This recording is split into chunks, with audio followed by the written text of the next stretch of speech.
Hi guys, I'm Hannah and welcome to Pilates with Hannah. I am currently studying to become a Pilates teacher, and one of the things I think I'm most worried about teaching a class is how to cue things sort of correctly and make sense to people, public speaking, all of that. So this is going to be my new series where I learn how to cue stuff basically. What I want to do today, I've never done this before, like not even when I've been practicing by myself in my own practice, I don't do this. So what I wanted to do was run through a sort of like a mobility and flexibility flow that I do every morning and just cue that. I've got an instructor who's sort of become a bit of a mentor to me who said, just cue what you do, like run through the movements that you can do with your eyes shut and just cue exactly what you feel. And I think that's the way that I'm going to start. I'm going to imagine I'm teaching a beginner who's never done these movements before and just start really simple. I think the other thing is I'm a chatter, so I'm going to go almost overboard with what I'm cueing, and then as I get better, I'll sort of pare it back to just the essential cues. But I just think, I don't want to word vomit as such, but I think the more that I can talk and the more I get used to cueing the movements, it'll just help me improve. So yeah, welcome to day one of learning how to cue to become a Pilates instructor. Okay, so I want us to meet in the middle of the mat on all fours. What I want you to think about here is making sure you've got a really solid base. So we've got our wrists, our elbows and our shoulders stacked, and our fingers really spread out on the mat, so we've got a nice solid base to work with.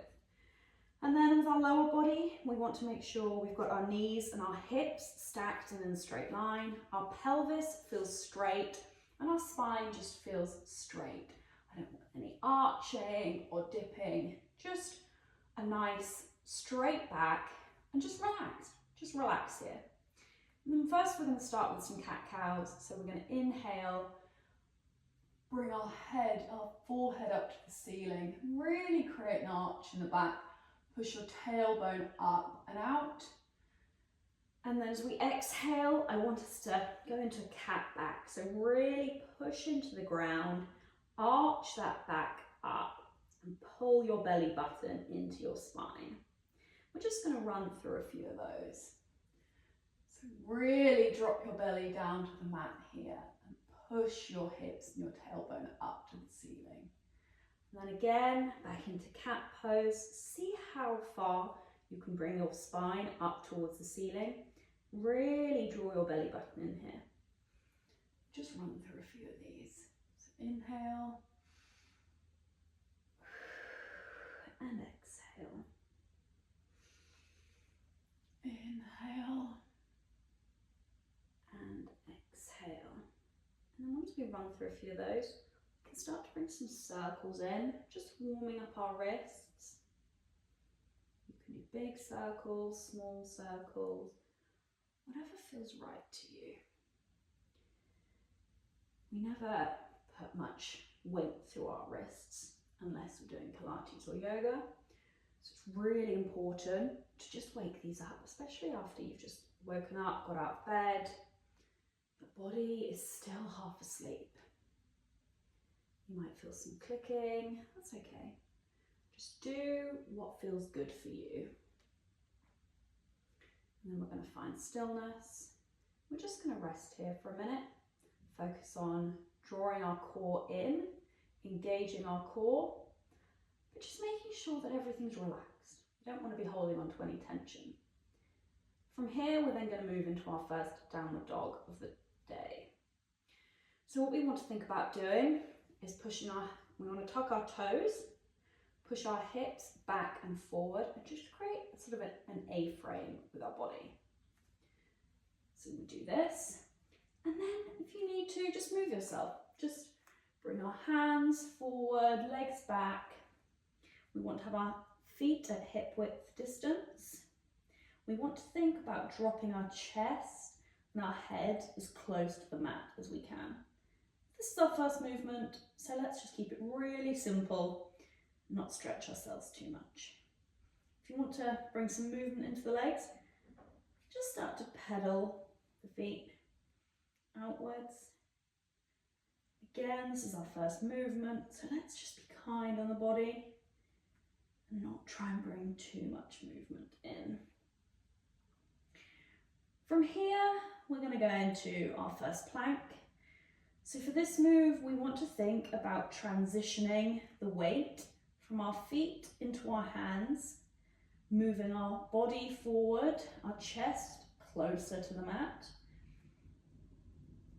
And we'll just sweep down, and you want to really make sure you've got your stacked shoulders, elbows, wrists, a flat back, engage your core.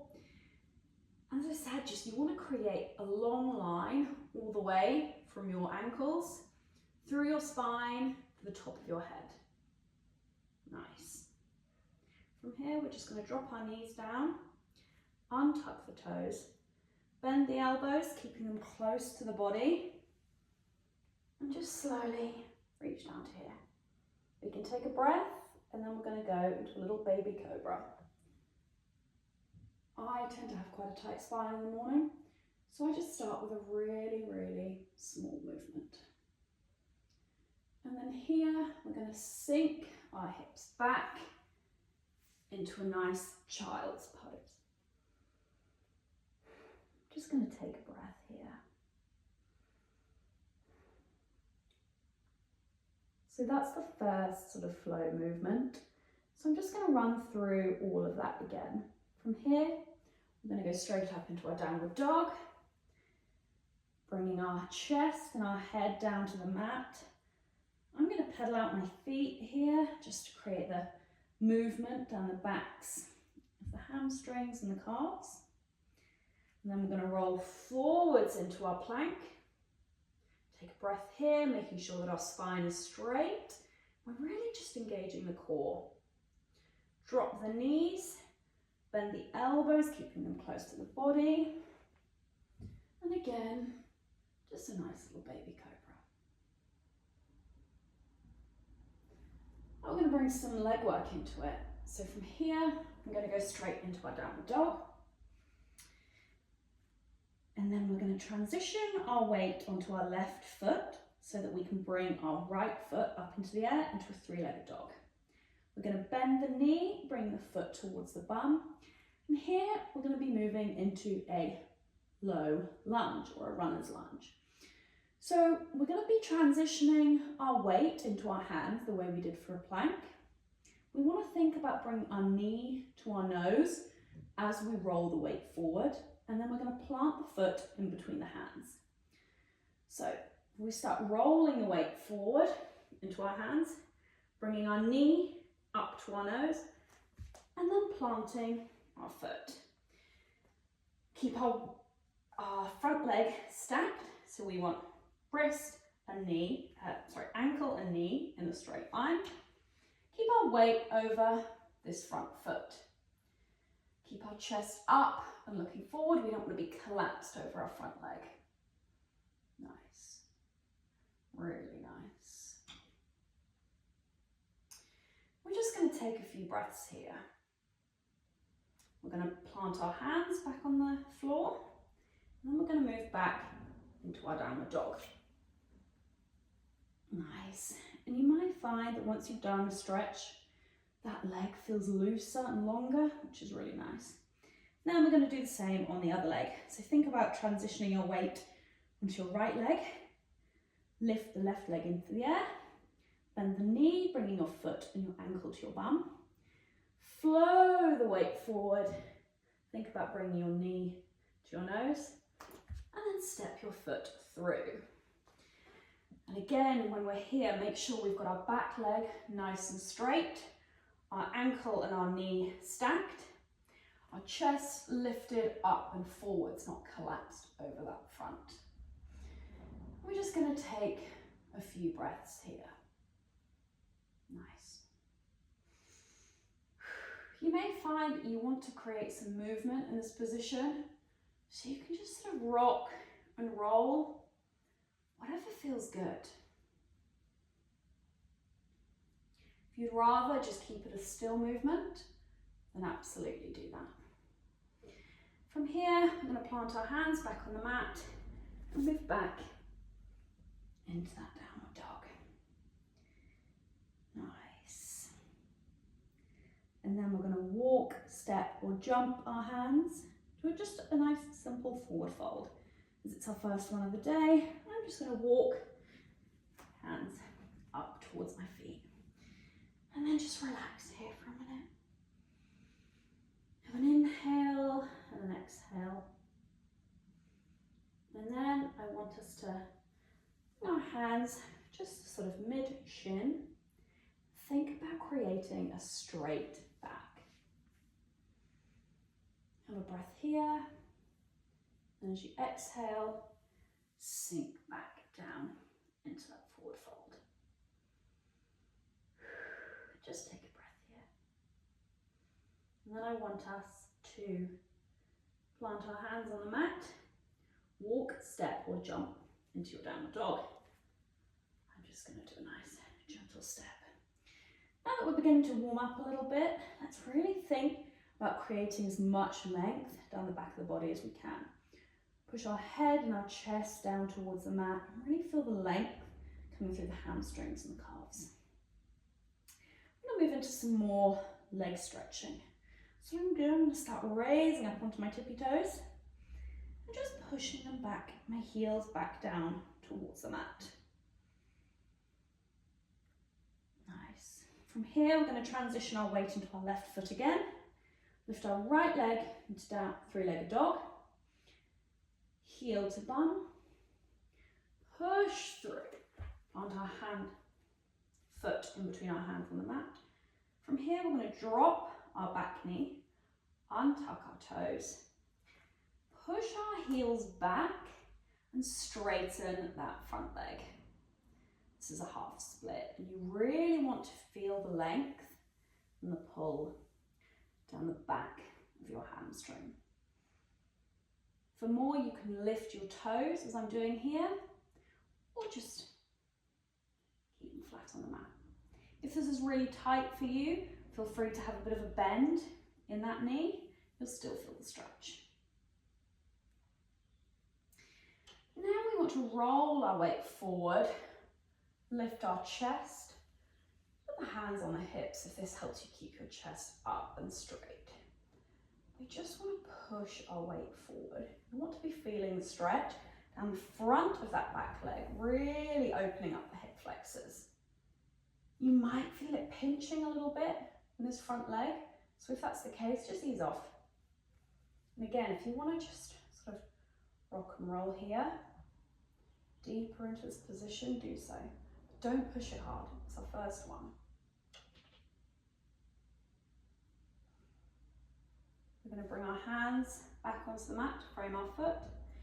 Just push back into that half split again. From here, we're going to bend the knee, tuck the toes on our back foot, lift our back knee, and move back into the downward dog. Now we need to repeat on the other leg. So bring your weight into your right foot, lifting our left leg to three-legged dog. Bend our knee, bringing our heel to our bum. Roll forward, knee to nose, plant that front foot. Again, in this high lunge, chest up, drop the back knee, untuck the toes, just push that front leg out, straighten the knee, just feel that stretch down the back of that front leg. Again, if you need to bend that knee, that's absolutely fine, it can be quite strong. And then we're going to roll it forward, creating length down the front of that back leg, opening up that back hip flexor. Again, if you just want to create some movement. The other thing that's really important to think about here is keeping your hips square. You don't want to be rotating round. Make sure that you are square with your mat, facing forwards.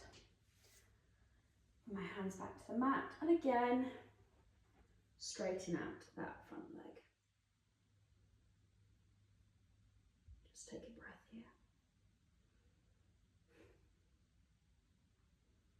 And then I'm going to bend my front knee, bring my weight forward, place my hands back on the mat, tuck my back toes, lift my back knee and push it back into a downward dog. Now that we're starting to create movement, that length down the back legs, we can just think about how low can we get our heels to the mat? How low can we get our head and chest to the mat? We're just going to take a breath here. If at any point you need to come down to your knees to be on all fours, absolutely do that. This is your practice. But for those who want a bit of a challenge, let's just stay in this downward dog for a few more breaths. And then from here, we're just going to walk, step or jump our hands, our feet to that forward fold. Just take a breath here. Let's lift our chest and slide our hands up the front of our shins for that flat back. Take an inhale here, and then as we exhale, just roll back down into that forward fold. And then we're going to lift up to standing, but I really want us to think about uncurling each vertebrae at a time as we do so. All the way up the spine. Roll the shoulders back, and our head is the last thing to lift. And there we go. That was our first super quick morning mobility routine. Just wake up the body, and I hope my cuing is okay. I think I definitely got some stuff wrong there. Misspoke a few times, but for a first time, that actually went okay. But let me know what you think. Let me know if you've got any suggestions, improvements, or even people that you love their cuing. I want to watch some videos, listen to other instructors are cuing things. And yeah, day one.